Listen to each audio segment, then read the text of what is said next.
Buen día, compañeros. Hoy les voy a hablar de un tema muy interesante, el financiamiento de la educación superior en América Latina. Primeramente les quiero dar una pequeña introducción. El apoyo financiero que hacen los gobiernos de América Latina en el sector educativo es un factor meramente muy importante para mejorar lo que es la calidad, cobertura, equidad de la educación. Esta está destinada en primer término a lo que es la educación a nivel básico, lo que son primarias, preescolares. Segundamente, por el nivel medio superior, y por último dejan a las instituciones de educación superior, lo que son las IES.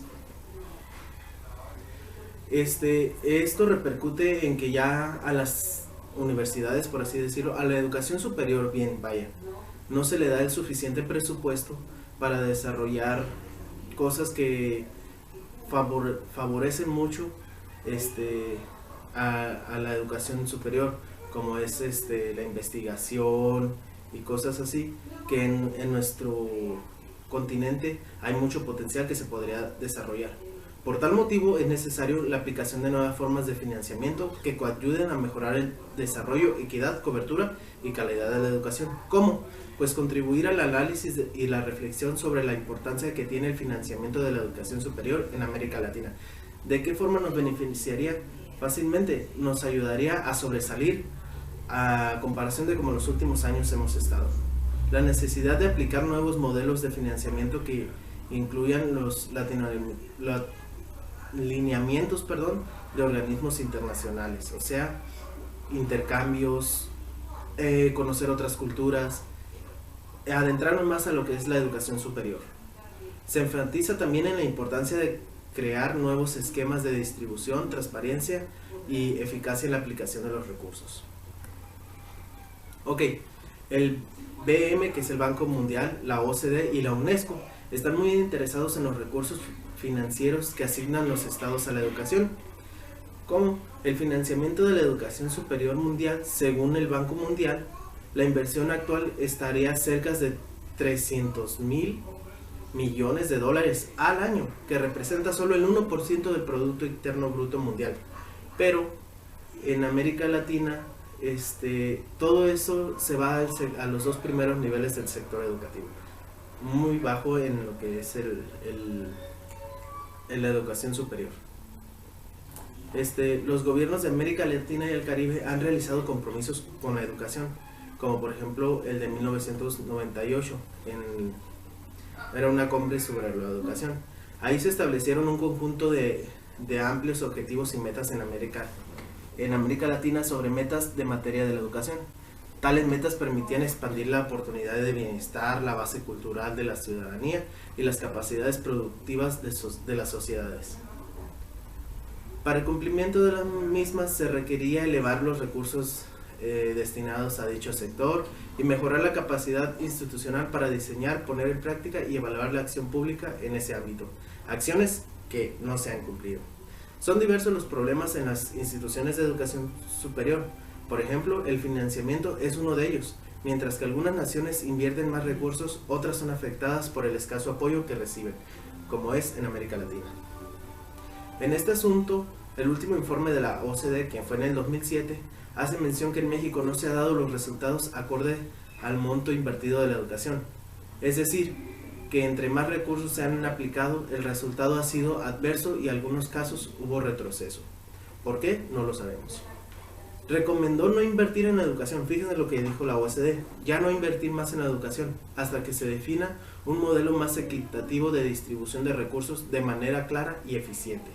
O sea, además sugirió privatizar la educación superior y que las nuevas reformas educativas que se realicen deberán incluir la participación del Sindicato Nacional de Trabajadores, el CENTE, y otros actores de la educación. Esto lo dijo Gómez, el señor Gómez. Yo les voy a dar unos datos generales sobre América Latina.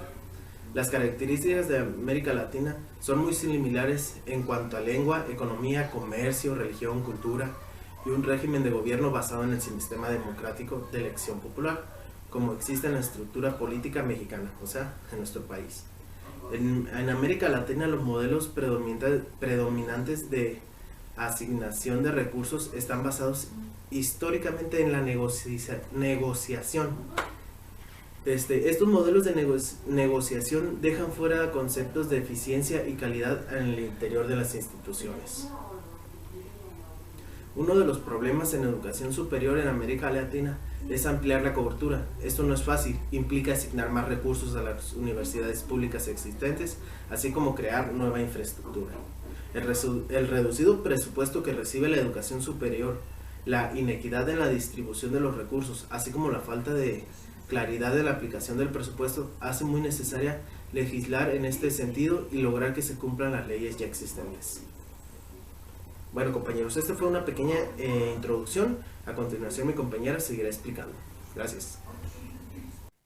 Hola, buenas tardes. Mi nombre es Magdalena Peinado y el financiamiento en América Latina hace referencia sobre la relación que tiene con la matrícula, puesto que es observado de sus diferentes ángulos, en los cuales muestra es el monto total de los recursos asignados, la forma de distribuirlo, la forma de supervisar la aplicación y sobre todo el origen de los recursos públicos y uso privado para las instituciones de educación superior.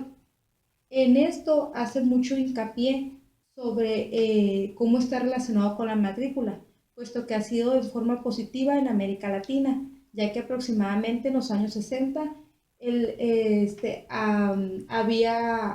hubo una diferencia de los años 60 a los 90, en donde aproximadamente 12 millones de estudiantes tuvieron un acceso en matricularse mayor a los años anteriores, destacando los principales países como Colombia, Argentina y México. También nos menciona los problemas que con ellos lleva, ya que es bien importante, como mencionaba, distribuir el monto, cómo aplicarlo de una manera equitativa, pero a esto si no se le da una buena aplicación, surgen estos problemas y uno de ellos sería que la capacidad para recibir más alumnos en las instituciones educativas no podrían ser atendidas si no hay un buen financiamiento. La mayoría de los estados no aportan lo suficientes para resolver este tipo de situaciones y los gobiernos cada vez pues hacen un poquito menos caso de esto y las razones a las que ellos atribuyen este tipo de situaciones es por las desigualdades sociales y esto tiene como consecuencia que el estudiante pues no puede autofinanciarse su propia educación y pues hay falta de oportunidades en los mismos estudiantes. A pesar de esto, ha habido programas en América Latina como en México que proporcionan una opción para poder que continúen los estudios, para poder que más alumnos, más estudiantes puedan matricularse e iniciar en sus carreras. Unos de ellos pues son las becas, también lo que son las préstamos estudiantiles y esto nos los hace reconocer el apoyo que tienen en la educación superior, este tipo de programas, pero se enfocan un poquito más en la educación básica y en la educación superior, a pesar de que sí hay, todavía sí, se sigue necesitando.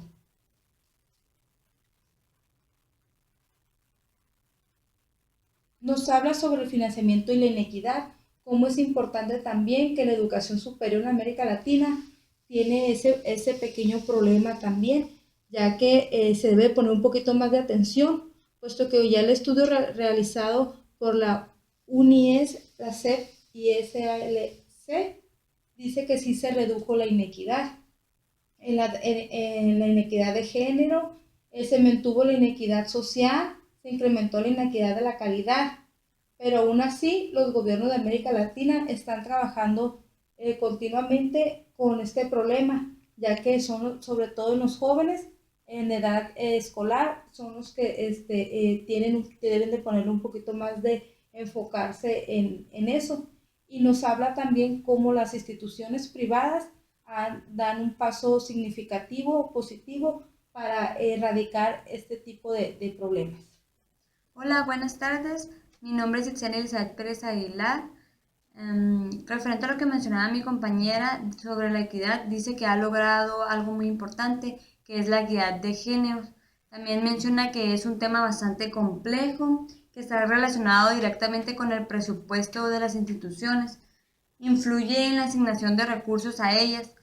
Dice que las instituciones con mayor matrícula son las que tienen mejor presupuesto y tienen más voz, ya que las que son instituciones menores, pequeñas, se tienen que estar asesorando mediante el gasto que genere cada estudiante.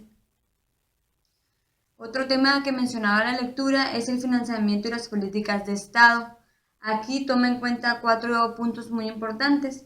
La educación tiene sus principios basados en las leyes políticas y educativas, como todos sabemos, identificados en la constitución de cada país. Cada país va a tener diferentes necesidades, es por eso que cada constitución va a estar cambiando referente a su tema.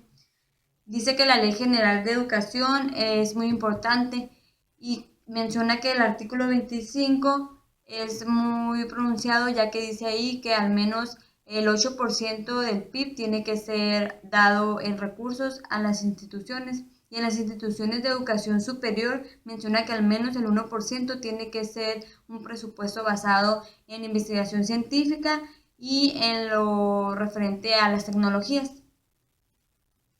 Otro tema que menciona es el financiamiento y la rendición de cuentas. Aquí dice que está pegada a la Ley de Fiscalización Superior de la Federación y la Ley de Transparencia, el acceso a la información pública gubernamental. Aquí menciona que tiene que estar siempre basada a la normatividad. ¿Para qué? Para que no haya una intervención a las instituciones que sean políticas, ya que eso no tiene que ser así, o cualquier índole que sea parecido. Eso lo dice Jiménez en el 2004. Por último, menciona lo que es el CENTE, que es el Sindicato Nacional de Trabajadores de la Educación. Menciona 5 puntos que fueron los más importantes referentes, 1, a los elementos importantes de la educación basada en México, que es una organización muy criticada por los resultados de evaluación. Acepta evaluar a los aspirantes ahora para poderles otorgar alguna plaza. Tienen estímulos de desempeño y ahora dan capacitaciones. Y eso sería todo de nuestra parte. Gracias por su atención.